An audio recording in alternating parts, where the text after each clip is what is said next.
What is it like to be in a relationship with a climate video activist? I don't even know if that's the proper description for me, but I do know I must be a proper pain in the arse to live with.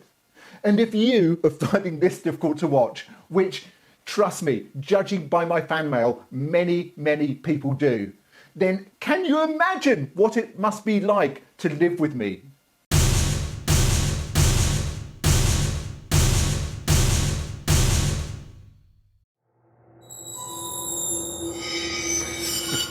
Are you sure we can record here?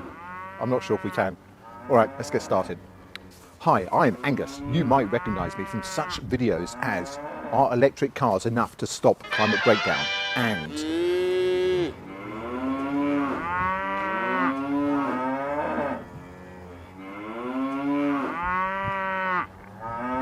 Can the fast food industry save the planet? But today I'm going to be talking to you, actually I'm not going to be talking to you, my girlfriend's going to be talking to you about what it must be like to live with a climate worrier and fanatic such as me.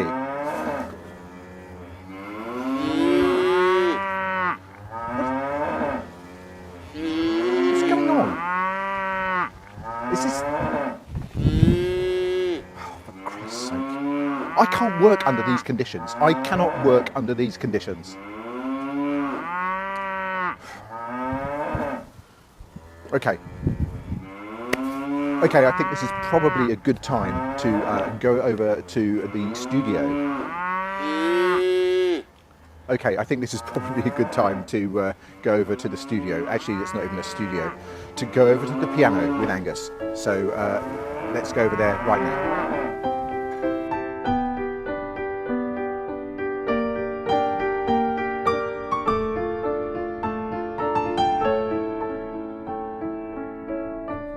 Now for something completely different.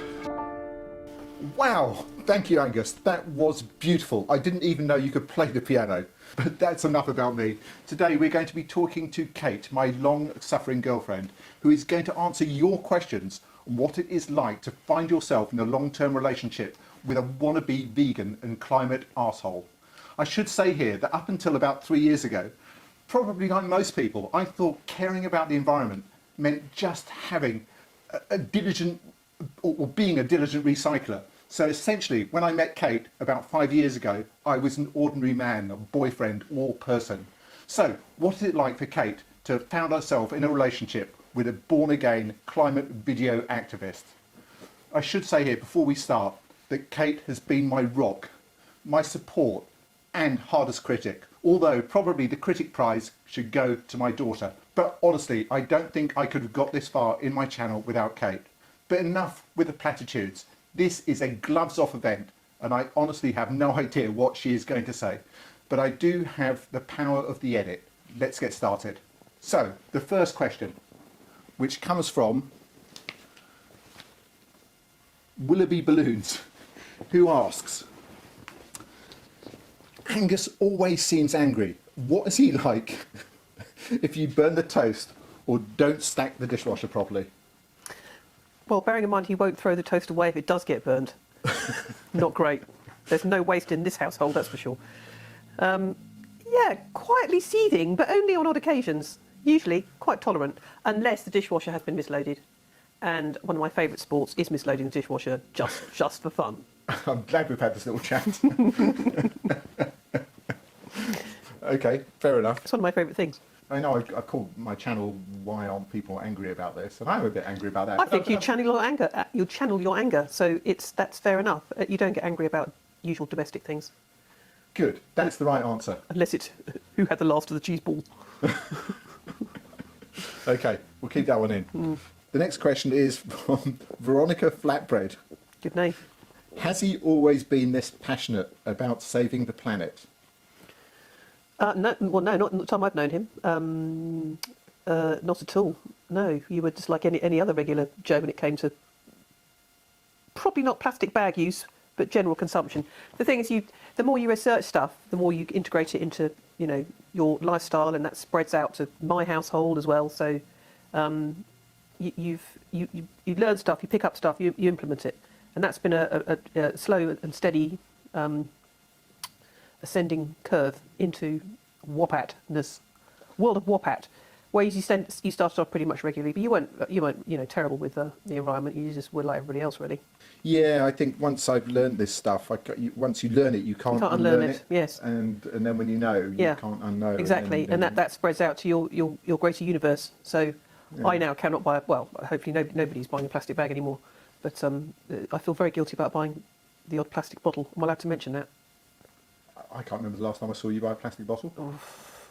Squash maybe, but you never buy plastic bottles of water. Oh my God, no! I mean squash, things that I can't buy in any other format. Yeah, I probably can, but and we're all, especially here in a town of 30,000 or 33,000. There's lots of things we cannot buy. We don't have a zero waste shop, for instance. It's a great town, Felixstowe. It is a great town, but we don't have a zero waste shop. We don't have a zero waste shop yet. So there's lots of things that we can't actually do here. Which is how this all started for me back in with. It's very hard to buy loose squash, I imagine. Yes. Yeah. Loose squash. Good name for a band. So they sound a bit jazzy, don't they? So we wouldn't like them. Yeah. Nice.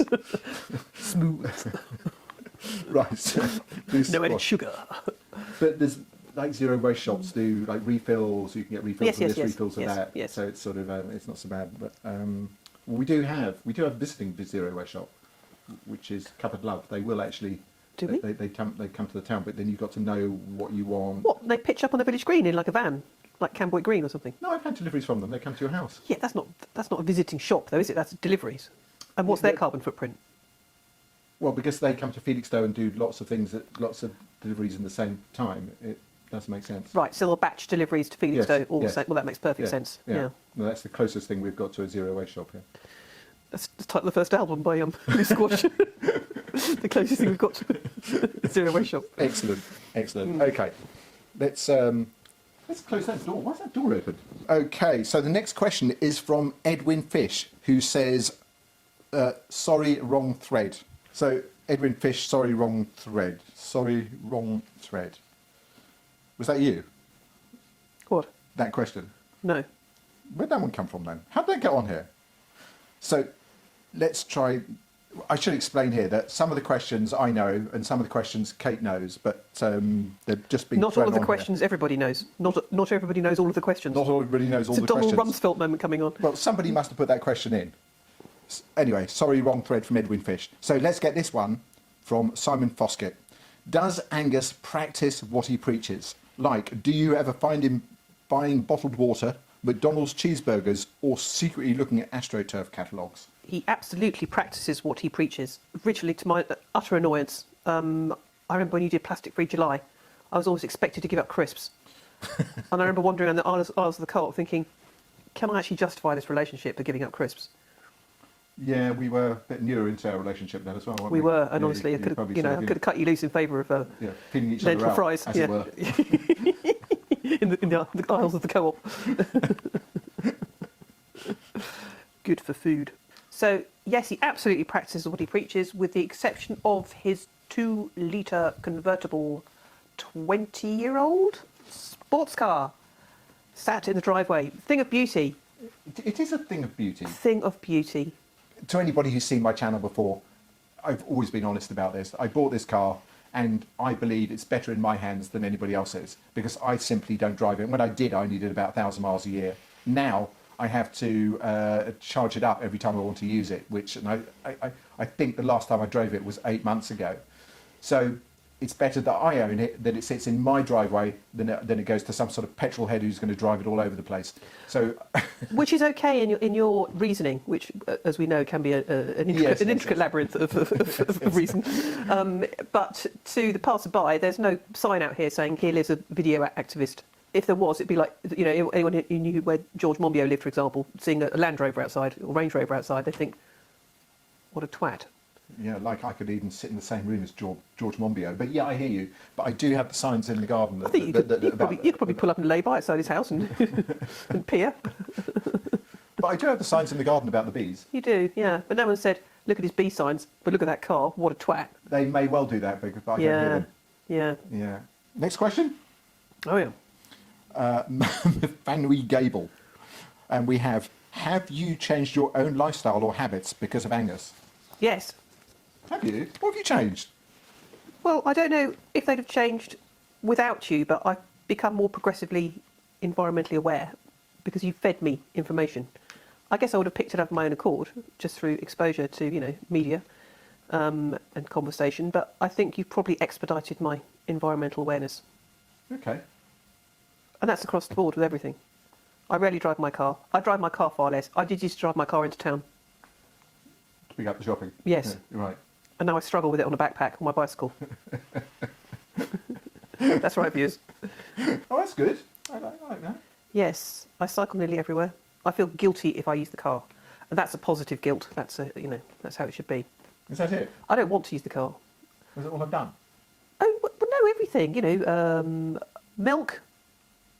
Mind you, I never did drink milk, but I've got my children drinking oat milk, but they probably would have done that on their own anyway. We've both basically gone dairy-free apart from cheese, haven't we? Dairy-free apart from cheese. Now there's a T-shirt. But every little helps. There's another T-shirt.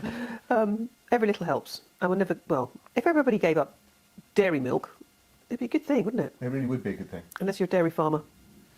In which case you can use your land for growing crops. But that is a whole new video. Don't incite a riot. Yeah. Yeah. I'll put a link to a video actually. That's a whole lot of video. Yeah. Anyway, shall we move on to since we're talking about crops, to the aptly named Gilbert Onions. Gilbert Onions. Yeah. Many-layered character. And Gilbert asks, does he make you go to climate change marches and glue yourself to roads? Angus doesn't make me do anything. Oh, good. You might guilt me into things or manipulate me into doing things, but you don't make me do anything. With a coercive control. A little bit of coercive control, yeah. The thin end of the coercive control wedge. There's another T-shirt. We have a whole range. We could do. I think we've got a load going on here. I probably will. You coercively control me as well. I think we have a symbiotic, coercively controlling relationship. Yeah, I don't want anybody to think that I'm some sort of. See what you did there. Brilliant. Fortunately, I have the resilience of a titanium pan. No, he doesn't make me do anything. But I will go on the climate control walk, probably. Yeah, there's one coming up. There's one coming up. So while you're on a stag do getting lashed up with a bunch of blokes and a stripper, I'll be on the climate control march, Okay, representing the household. I will go. Someone's to got the climate march first. Okay, that's good to know. Yeah, that's the plan. Okay, unless the stripper's coming early. Yes. Okay. Okay, and the next one then from Hunter Ferret. These names are brilliant. Yes. I'm sure they're made up. We should use his middle initial. Do you both actually live together? We do live together, just not in the same households at the same time. Yes, which isn't very green, is it? No. Which is fair enough, just because of our family situation. Yes. Which I know it's not green, but emotionally. I've got the student vital. wing. He's got the artist studio wing. Yes. Yes. It's all, yeah. But who knows? You know, who knows where this relationship could lead? Depends which way you want to manipulate it, really, isn't it? Well, we're not back to that. Right, okay. And Seamus Melly asks, I bet he's fun at parties. Not. Oh, come on. He is fun at parties. I am. He is parties. Angus is parties. Angus is parties. Yes. Angus is parties. Am I? Yes. You're a party. You're always a party. Or mostly. Not always. Mostly. Yeah, you mostly. And if there's a party, and Angus is in it, it's a party. Well, and you. Thanks very much. No, I think it's fair. I think we're good. We're a good party Good couple. party team. Party team. Yes. Team party. I don't drone on and on about climate. Oh, good God, no. It's almost like you're quite reluctant to come out with it. If people ask you, you'll very quietly tell them. And sometimes I do a bit of PR for you, or advertising. Yeah, it's sometimes difficult if we're out to watch people, like throw recycling into the general waste, or Yes. or throw away, a chicken carcass, that's still got meat on it. Yes. And you think this chicken died at least you can do is eat the whole blood. Honour it by eating it in entirety. Yeah. So and occasionally I do say things, but like, can we take the chicken carcass home? like, yes, can we take the chicken carcass home? Which we've actually did about a couple of days ago. Yeah. You know who you are. You know who you are if you're watching. We'll find out if they're watching. But again, I'm really interested to know. So I'm not a climate bore. No, not at all. No, good. No. I'm pleased. I am fun at parties, apparently. Okay, and the next one is from Tabitha Lyons. Does he carry a bag of lentils around with him in his pocket? Okay, I think this has got something to do with has this got something to do with SUVs and letting down their tyres? I think that's what this is about. Because apparently what you do is you get lentil and that's how you get an SUV's tyre down. Rather than pressing... Oh, sticking in the valve. Yes, you stick a Green lentil. or orange? Pardon? Which sort of lentils? I don't know. Pui lentils? I think this is probably answering Red your lentils? questions, isn't it? Because I don't do that, do I? No. No. So no, I don't go around. I can answer that. No, I don't go around letting down tyres of SUVs. I'm not sure how I feel about it, but I will probably put out a video on it because I think it's a very, very interesting subject. You need a carrot and a stick. You do need a carrot. But not a lentil. Not a lentil. You don't need a lentil. I think you a carrot and a lentil. That's a good one. Okay. No, I don't go around letting SUVs tyres down. This one from Margaret Ostrich, who asks, do you have children of your own? And if so, do you worry about their future? So that's directly to you. Yes, I do. And of course I do. Yes, absolutely. I wish they worried about their future as much as I do. But then it's their future. They have to take responsibility. The younger generation. Maybe it's something that, well, you think you're immortal, don't you, when you're in your 20s? And the older I get, the more I worry about, well, obviously, the more global warming is increasing, so the more I worry about it. Okay. There's not much I can teach them, though. They're well read. They follow the news. They make some sensible media decisions, I think. So. Okay, that's an interesting question. I worry about my children too. And again, I probably worry about them more than they worry about themselves at this time. But what are you going to do? If you tolerate this, though. Your children will be next. It's very good. I think it's about 7 album titles we've gotten so far, Yes. inadvertently. Right, okay. I think we should finish with this one. We've got a few more here, but I think we're going to finish with this one because we're going to run out of time. People are just going to get bored. So, If they haven't already. and this one is from Robert Baskin. And it is, what is Angus's biggest environmental indiscretion? What, apart from the 2-litre Alpha? Apart from the 2-litre Alpha, which you already mentioned earlier. Okay, it's a thing of beauty. It's a thing of beauty, and I think did get It's a into thing it of earlier. beauty, unlike a wimpy quarter pounder with cheese. That's not a thing of beauty. It was once. No. No, all right, twice. 3 times, no more than 3 times, over the course of about a year. And I know I know I should have tried the vegan burger. I know I should have done. I just wanted something dirty. I'm not sure a traditional meat burger outlet is the right place to try a vegan burger, although I know Burger King and McDonald's have done this successfully, but I'm not sure Wimpy. Yeah, I should give it a go though. I do love Felixstowe Wimpy. There's something a bit dirty about it, isn't there? There's something a bit, you know. What, the burger you mean? The burger. Yes. Burgers are dirty. There's nothing dirty about the Wimpy itself. No, right, okay. I've not had. I can't bring myself to. I don't think I'll ever have a meat burger again. No, I wouldn't.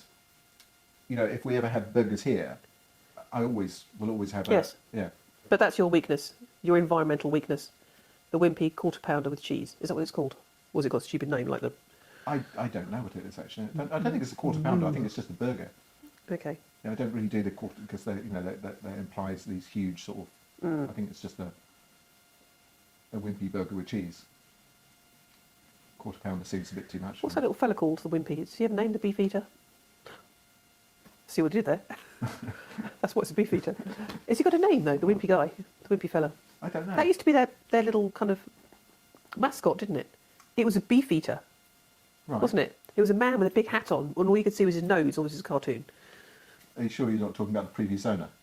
No. Because he looked a bit like that, didn't he? That was Nigel. Moustache. Yeah, Yeah, Nigel. that was many, many years It ago. was many years ago. Yeah. Yeah.